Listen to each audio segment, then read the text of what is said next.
हुए बड़ी खबर वायुसेना प्रमुख एपी सिंह से जुड़ी हुई, यानी Amarpreet Singh air chief marshal, और उन्होंने कहा है कि स्वदेशी हथियार प्रणाली का होना बेहद जरूरी है। साथ ही साथ रक्षा भंडार का उत्पादन भारत में करना जरूरी है।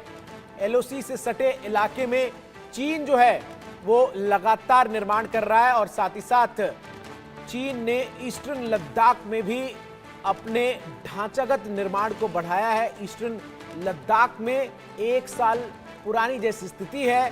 ट्रेनिंग में हम चीन से बेहतर है और तकनीक में पीछे हैं। जब इस बात का जिक्र भारतीय वायुसेना के सबसे शीर्ष अधिकारी करते हैं तो आप समझिए कि ये कितनी महत्वपूर्ण बात है।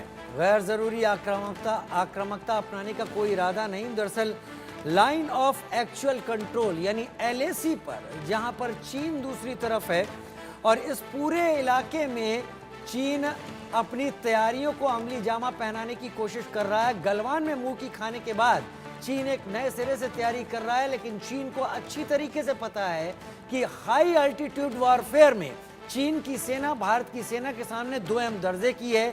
लिहाजा चीन यहां पर इक्विपमेंट्स और सहूलियातों का वो इस्तेमाल तैयार कर रहा है, वो जगह तैयार कर रहा है जो उसको एज दे सकें, और इस पर भारतीय वायुसेना भी लगातार नजर रखे हुए हैं। एपी सिंह ने साफ कहा, हमारी वायुसेना चीन से काफी आगे है। भारत कहां पीछे रह गया, एयरफोर्स चीफ ने बताया साफ साफ इस बारे में।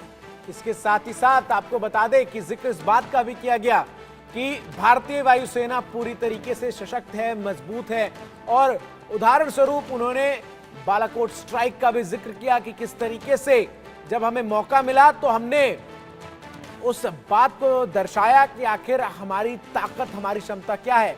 भारतीय वायुसेना किस तरीके से लगातार ग्राउंड ऑपरेशंस को अंजाम देने में सक्षम है, इसका उदाहरण वो दे रहे थे। साथ ही साथ उन्होंने इस बात का भी जिक्र किया कि ईस्टर्न जो कमांड है उसमें स्थिति जो है वो और मजबूत की जा रही है। साथ ही साथ एलएसी पर जो सेना के अलग अलग विंग्स हैं उनके साथ सहयोग को बढ़ाने पर विशेष तौर पर फोकस है। ईस्टर्न लद्दाख में स्थिति वैसी ही है जैसी 1 साल पहले थी और हम तेजी से इंफ्रास्ट्रक्चर को बड़ा कर रहे हैं, इस बात का भी जोर उन्होंने दिया। इंफ्रास्ट्रक्चर को बढ़ा रहे हैं ये भी वो कहते नजर आए, और साथ ही साथ 2047 तक सभी उपकरण भारत में ही बनाना है, इस लक्ष्य का भी जब वो जिक्र करते हैं तो फिर बात मेक इन इंडिया की भी हो जाती है। और जिस तरीके से लगातार डिफेंस इक्विपमेंट्स भारत जो अब तक इंपोर्ट करता रहा है वो अपने देश में ही बनाने की बात जिस पर सरकार भी जोर देती है,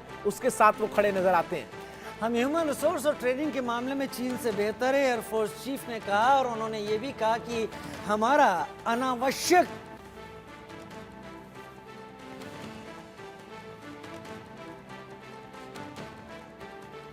तो एयरफोर्स चीफ एपी सिंह ने, अमरप्रीत सिंह ने कई बातें यहां पर साफ कर दी, और इस साफ करने से उन्होंने ये साफ यहां पर स्पष्ट तौर पर रखा कि अगर भारत को एज लेनी है, अगर भारत को सुप्रीमेसी यहां पर कायम करनी है तो स्वदेशी हथियारों पर निर्भर रहना होगा, स्वदेशी हथियारों के विकास पर हमें काम करना होगा।